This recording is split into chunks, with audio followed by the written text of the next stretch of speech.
From up here, our planet looks perfect.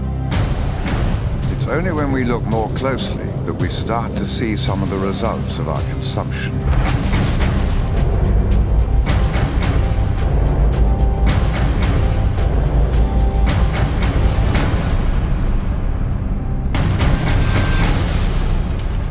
Does anyone know what happens to it all? This is not just a local problem. Somehow in the deep ocean, we've got more trash than life. We produce too much waste. We don't think about the consequences when we throw stuff away. It seems to be a case of out of sight, out of mind. Nature functions by building up and breaking down, building up and breaking down. We keep putting things into the environment that don't break down.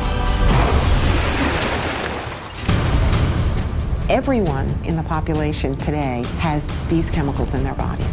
It's everywhere. It causes all sorts of diseases. A woman has a way of getting rid of them. It's called having a baby.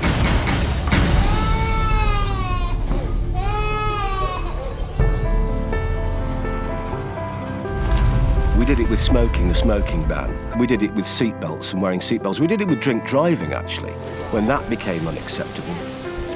We need to do this with waste. Perhaps times will change and we will.